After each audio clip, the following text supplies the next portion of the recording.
నమస్తే. ప్రస్తుతం మనతో పాటు సీనియర్ జర్నలిస్ట్ భరద్వాజ్ ఉన్నారు. ఆయనతో మాట్లాడదాం. నమస్తే సార్. నమస్తే సార్, వైఎస్ విజయమ్మ ఒక కౌంటర్ అయితే వేశారు వైఎస్ జగన్ వేసిన ట్రిబ్యునల్ కోర్టులో. సో ఈ ఇచ్చిన స్టేట్మెంట్ ఏదైతే ఉందో అది కొంచెం ఎమోషనల్గా ఉంది అసలు అని చెప్పేసి అంటున్నారు. ఏముంది సార్ ఆ స్టేట్మెంట్లో? ఎమోషన్ అంటే ఇక్కడ ట్రిబ్యునల్లో వాళ్ళు ఇంతకుముందు ఒక ఇది దాఖలు చేశారు. ఇది వైఎస్ జగన్మోహన్ రెడ్డి అలాగే ఆయన సతీమణి భారతి వాళ్ళిద్దరూ కలిసి అంటే ఈ ఆస్తుల పంపిణీకి సంబంధించి ఈ సరస్వతి పవర్కి సంబంధించిన చర్చ జరిగింది ఆ మధ్య. దీనిలో వీళ్ళ వాటాలకు సంబంధించి ఇవన్నీ ఈ ప్రాపర్టీస్ అన్నీ కూడా ఒక రకంగా అటాచ్మెంట్లో ఉన్నాయి కాబట్టి ఈ ఆస్తుల పంపిణీ వివాదం ఇప్పుడు చేయొద్దు, అలాగే ఈ షేర్లు ట్రాన్స్ఫర్ చేయటం కూడా ఈ టైంలో చేస్తే అది క్రైమ్ అవుతుంది. ఆ క్రైమ్ కింద ఆల్రెడీ కేసుల్లో ఉన్నటువంటి జగన్మోహన్ రెడ్డి నష్టపోయే అవకాశం ఉంది. అందుకని ఇక్కడ ఎవరైనా షేర్ లావాదేవీలు నిర్వహిస్తే అది చెల్లదు, అది పట్టించుకోకూడదు అన్న టోన్లో వాళ్ళు ఒక కాగితం పడేశారు. ఇప్పుడు ఈవిడ అసలు ఎవరికీ సంబంధం లేదు దానిలో అని చెప్పి ఒక వివరణ ఇచ్చే ప్రయత్నం చేస్తున్నారు విజయమ్మ. ఆవిడ ఏమంటారంటే 95% పైన షేర్స్ నాతోనే ఉన్నాయి, దీనిలో షర్మిలకి కానీ జగన్కి కానీ ఏ సంబంధము లేదు, వాళ్ళు తనకి ఇచ్చేశారు ఆల్రెడీ, అంటే గిఫ్ట్ డీడ్ రూపంలో తన దగ్గరికి చేరినవి. అవి వాళ్ళు ఏ ఉద్దేశంతో ఇచ్చారు, అది మంచి ఉద్దేశమా చెడు ఉద్దేశమా ఇవన్నీ పక్కన పెట్టేస్తాయి. టెక్నికల్గా ప్రస్తుతం తన దగ్గర 95% పైన పవర్ ఉంది కాబట్టి వాళ్ళెవరికి ఇందులో సంబంధం లేదు, వాళ్ళిద్దరికి పర్టికులర్గా. కాబట్టి డెసిషన్ నాదే. అందుకని ఈ సంస్థకు సంబంధించి ఒక ఏరియాలో ఉన్నటువంటి ప్రాపర్టీస్ మాత్రమే అటాచ్మెంట్లోకి వెళ్ళినాయి, మిగిలిన దాంతో దానికి సంబంధం లేదు. అది ఎలా బయటకు తీసుకురావాలనేది దానికి సంబంధించి తిప్పలేదు, మా ఆడిటర్స్ చూసుకుంటారు. కానీ మాకు వ్యతిరేకంగా దాఖలవుతున్నటువంటి పిటిషన్లని దర్యాప్తు చేయటం అలాంటి పనులు చేయొద్దు. అలాగే సెక్షన్ 59 అని కొంచెం క్రిటికల్ సెక్షన్ ఒకటి మెన్షన్ చేశారు వాళ్ళు. ఆ పరిధి కింద దీన్ని విచారించడానికి అవకాశం లేదు, అధికారం కూడా లేదు. కాబట్టి ఏ రకమైనటువంటి పిటిషన్లని ఎంటర్టైన్ చేయొద్దు అని చెబుతూ జగన్మోహన్ రెడ్డికి అలాగే భారతి గారికి ఒక చిన్న దాన్ని ఏమంటారు ఒక చిన్న వార్నింగ్ లాంటిది కూడా ఇచ్చారు ఆవిడ. మీరు ఎక్కడ ఏ ఏరియాలో ఏ కాగితాలు పడేస్తున్నావు, ఎవరిని ఇబ్బంది పెడుతున్నావు అనేది కొంచెం తెలుసుకుని స్పృహతో వ్యవహరించండి. ఆర్థిక లావాదేవీలే కావచ్చుగాక, అయినప్పటికీ ఇప్పుడు నేను వచ్చి కోర్టులో నిలబడాల్సినటువంటి పరిస్థితి కల్పించారు మీరు, అది మీరే కల్పించారు. షర్మిల కావచ్చు మీరు కాదు, అసలు షర్మిలకు సంబంధమే లేదు. మీరు అనవసరంగా షర్మిల ఆస్తుల వివాదంలోకి దీన్ని లాగుతున్నారు, లాగి అనవసరమైనటువంటి రప్చర్ చేస్తున్నారు. మొదటి నుంచి కూడా అటాచ్మెంట్ పేరు చెప్పి ఆ అమ్మాయికి వెళ్లాల్సినవి ఆపేస్తున్నారు. ఆవిడికి న్యాయం చేయటం కోసమే నాకేదో గిఫ్ట్ డీడ్ చేసినట్టుగా మాట్లాడుతున్నావు నువ్వు, అది కూడా సరైన పద్ధతి అని నేను అనుకోవడం లేదు. సో ప్రాపర్ సెటిల్మెంట్ జరగాలి అంటే వీళ్ళు యాక్చువల్గా ఒక MOU రాసుకున్నారు, ఏది వైఎస్ రాజశేఖర రెడ్డి గారు ఉన్న రోజుల్లోనే. అంటే ఆ రోజు నుంచి సమ్ ప్రాబ్లం ఉంది అనేది అర్థమవుతుంది. MOU జనరల్గా రాసుకోరు కుటుంబ సభ్యులు, వీళ్ళిద్దరు పిల్లలు, మదర్ అండ్ ఫాదర్, మేజర్గా వాళ్ళు నలుగురు. అంటే ఆయనకి ఒక భార్య, జగన్కి ఈవిడికి ఒక భర్త, అలా వీళ్ళిద్దరు నలుగురు, వీళ్ళిద్దరు 6 మాత్రమే. పిల్లలు అనేది పక్కన పెట్టేస్తే అక్కడికి 6. ఈ 6 మధ్య MOU రాసుకోవటం అంటే 3 ఫ్యామిలీస్ మధ్య MOU అది ఒక రకంగా. అలా MOU రాసుకున్నారు వీళ్ళు విచిత్రంగా, అదొక విచిత్రం. అయితే ఆ MOU ప్రకారం ఆస్తుల పంపిణీ జరిగితే సరిపోతుంది అనేది ప్రధానమైనటువంటి ఇది వీళ్ళ కంటెన్షన్ అదే. కాకపోతే ఏంటంటే ఆయన అటాచ్మెంట్లో ఉన్నాయి ప్రాపర్టీస్, ఇవన్నీ ఎలా మేము పంపిణీ చేస్తాం అనేసి మాట్లాడుతున్నాడు. అంటే మహాభారతంలో దుర్యోధనుడు అన్నట్టు నావి కానివి నేను ఇతరులకు దానం ఇచ్చినవి అవి నేను తిరిగి వీరి పాండవులకు ఇటులో ఇవ్వగలను అంటాడు ఆయన. ఆ లెవెల్లో మాట్లాడాడు జగన్మోహన్ రెడ్డి గారు. ఇవన్నీ కాదు, ఇవన్నీ తప్పులు మాట్లాడుతున్నారు మీరు, దయచేసి అలాంటివి మాట్లాడొద్దు అనేది విజయమ్మ గారు తన అంటే ఆవిడ సమర్పించినటువంటి లేఖలో ఇవన్నీ ప్రస్తావించారు. ఆవిడ ప్రస్తావిస్తూ ఆవిడ నన్ను అనవసరంగా కోర్టుకు తీసుకొచ్చి నిలబెట్టారు. అది కోర్టు యాక్చువల్ అంటే ట్రిబ్యునల్, కంపెనీ లా ట్రిబ్యునల్ ముందు తన వాదనని వినిపించారు. ఆవిడ వాదనని వినిపించారు కాదు, సమర్పించారు, వ్రాతపూర్వకంగా ఇచ్చారు. దాని మీద ఏ నిర్ణయం తీసుకుంటారనేది వాళ్ళు చూడాలి. అంటే ఆవిడ ప్రధానంగా జగన్మోహన్ రెడ్డిని టార్గెట్ చేశారు. ఈ ప్రాబ్లం చాలా కాలంగా ఉంది అనేది జనాలకు తెలుసు.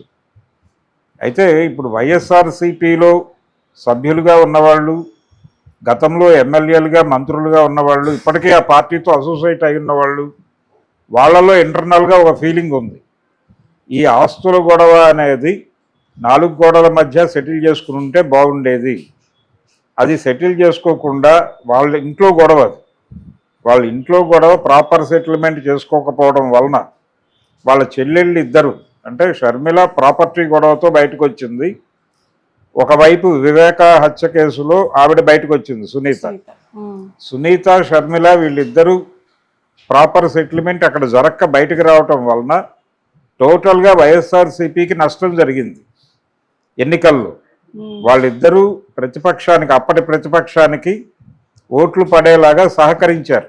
వాళ్ళిద్దరిని ఆనాటి ప్రతిపక్షం, ఇప్పుడు అధికార పక్షం కూటమి తాలూకా ప్రసార మాధ్యమాలు వాళ్ళిద్దరిని మోసినాయి భుజాల మీద. కాబట్టి వాళ్ళ ఇంట్లో సమస్యని ఊరంతా చుట్టాడు ఆయన జగన్మోహన్ రెడ్డి. వాళ్ళ ఇంట్లో సమస్య వలన ఆయనకు పోతాడు, అది వేరే గొడవ. మమ్మల్ని అందరినీ నష్టపరిచేటువంటి పని చేసే హక్కు ఎక్కడది ఆయనకి, జగన్మోహన్ రెడ్డికి? దానివలన కదా మేమందరం ఓడిపోయింది. ఆ వివాదం లేకపోతే కొంచెం బెటర్ అయ్యేదేమో మా పరిస్థితి, ఇంకొంతమంది గెలిచి ఉండేవాళ్ళమేమో. ఈ 11 అనే నెంబర్కి పడిపోవడం వెనకాల ఈయన చేసిన గత తప్పుల కంటే కూడా ఈ 2 ఈ పర్సనల్ లెవెల్లో సెటిల్మెంట్లు ప్రాపర్గా చేసుకోకపోవడం వలన వాళ్ళిద్దరూ వీధిలోకి వచ్చి చేసిన రచ్చ, దాని తాలూకా ప్రభావం వల్లనే కాంగ్రెస్ పార్టీకి ఉన్న కొద్దిపాటి ఓటు బ్యాంకు కూడా అటు వెళ్ళిపోయింది కూటమి వైపు. ఇలా అన్ని విధాలుగా నష్టం జరిగి అవతల వాళ్ళకి లాభం చేకూరింది, మనం నష్టపోయాం. మీ ఇంటి గొడవలతో మీరు నష్టపోండి, మమ్మల్ని నష్టపరిచే రైట్ ఎవరిచ్చారు మీకు అని ఆల్రెడీ వైసీపీ ఎమ్మెల్యేలు, పాత ఎమ్మెల్యేలు, అలాగే వైసీపీతో ఇప్పటికీ ట్రావెల్ అవుతున్న వాళ్ళ మనసులో ఈ గొడవ ఉంది. వాళ్ళు అక్కడక్కడ ఫ్రెండ్లీ టాక్లో ఓపెన్ అయ్యి బాధపడుతున్నారు. అయితే ప్రధానమైనటువంటి విజ్ఞప్తి ఏంటంటే జగన్మోహన్ రెడ్డికి చాలామంది చెప్తోంది, మీరు 2019 అధికారంలోకి వచ్చిన తర్వాత ఎక్వైర్ చేసుంటారు ప్రాపర్టీస్ చాలా, అవి ఎవరికి ఇవ్వద్దు, అవి మీవే. కానీ వైఎస్ రాజశేఖర రెడ్డి ముఖ్యమంత్రిగా ఉన్నంత కాలం, ఆయన మరణించే వరకు ఉన్నటువంటి ప్రాపర్టీస్ చెరిసగం లేదు, మీరు రాసుకున్నటువంటి MOU ప్రకారం దానిలో ఒక 10% మీవి అనుకున్నవి మీరు దానం చేసేయండి, చెల్లెళ్ళకి ఇచ్చేస్తే తప్పేమీ కాదు. కాబట్టి మీ చెల్లెలకి, ఒక్కగానొక్క చెల్లెలకి మీరు వదిలేయండి, 10% అదనంగా ఇచ్చేస్తే ఈ వివాదం పరిష్కారం అయిపోతుంది. అలాగే ఆవిడ సాక్షిలో కూడా వాటా అడుగుతున్నారు. కాబట్టి సాక్షిలో వాటాలు ఇవ్వటం కుదరదు, కానీ ఆ రేషియోలో మీకు ఇంకో ప్రాపర్టీ ఇస్తాము అని చెప్పి ఇచ్చేసి సాక్షికి సంబంధించి ఒక క్లియరెన్స్ ఆవిడ దగ్గర నుంచి తీసుకుని క్లియర్ చేసుకోండి ముందు ఈ ఫైనాన్షియల్ డిస్ప్యూట్, ఈ ఆస్తులకు సంబంధించినటువంటి వివాదం పరిష్కారం చేసుకోండి అని కొంతమంది సలహా చెప్తున్నారు. మరి వారు వినరా అనేది వాళ్ళ పర్సనల్ గొడవ. అయితే ఇక్కడ జనాలు పట్టించుకోవాల్సింది ఏంటంటే, ఈ రోజున విజయమ్మ గారు 95% సరస్వతి పవర్కు సంబంధించి నావే అని క్లెయిమ్ చేసుకుంది. ఆవిడ బాగానే ఉంది. ఇంతకుముందు ఈ ప్రాపర్టీకి సంబంధించి నావని వాళ్ళిద్దరూ ఆల్రెడీ కొట్టుకుంటున్నారు. అయితే ప్రజలు గమనించాల్సింది ఏంటంటే, ఈ ప్రాపర్టీస్ అన్నీ ఎక్కడి నుంచి ఎక్వైర్ అయినాయి? వీళ్ళందరూ ప్రజా జీవితంలో ఉన్నారు, రాజకీయాల్లో ఉన్నారు. ఆయన పారిశ్రామికవేత్తగా కొంతకాలం ఉన్నాడు జగన్మోహన్ రెడ్డి. ఆ పారిశ్రామికవేత్తగా ఉండగా ఆయనకున్న వ్యాపారాలు ఏమిటి, దాని మీద వస్తున్నటువంటి లాభాలు ఏమిటి, వారి తండ్రి గారు ముఖ్యమంత్రి అయిన తర్వాత ఎక్వైర్ అయినటువంటి ప్రాపర్టీస్ ఏమిటి, ఆయన వైపు నుంచి. అలాగే ఆ సందర్భంలో జరిగినటువంటి, ఆయన ముఖ్యమంత్రిగా ఉండగా జరిగినటువంటి వ్యవహారాల్లో నుంచి లబ్ధి పొందిన వారి నుంచి మీ వైపుకు డైవర్ట్ అయినటువంటి ఫండ్స్ ఏమిటి, ఆ ఫండ్స్ మీద కదా మీ మీద కేసులు దాఖలైనాయి. మీరు 16 నెలలు జైల్లో ఉండొచ్చారు. ఆ కేసులు ఇబ్బంది పెట్టకుండా వాటిని సెటిల్ చేసుకోవడం కోసం కదా మీరు కేంద్ర ప్రభుత్వం ఎడల వినయంతో విధేయతతో వ్యవహరిస్తున్నారు. ఎవరినైనా తిడతాడు కానీ ఆయన మోడీ గురించి మాట్లాడితే ఉత్తర క్షణం లోపలేస్తారేమో అని భయం.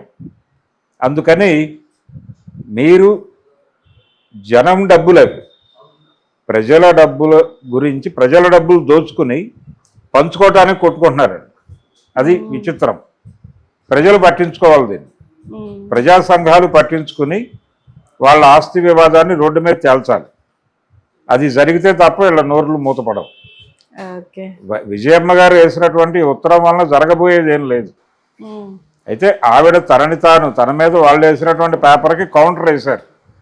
ఈ కౌంటర్లో మొత్తం నాదే, నా మీద ఎవరు ఏ పద్ధతి 59 కాదు ఏ సెక్షన్లో వాళ్ళు కాగితాలు వేసినా అవి చల్లవు, మీరు పట్టించుకోవద్దు, ఎంటర్టైన్ చేయొద్దు అని చెప్పుకున్నారు. దీన్ని కన్సిడర్ చేయాలి ట్రిబ్యునల్.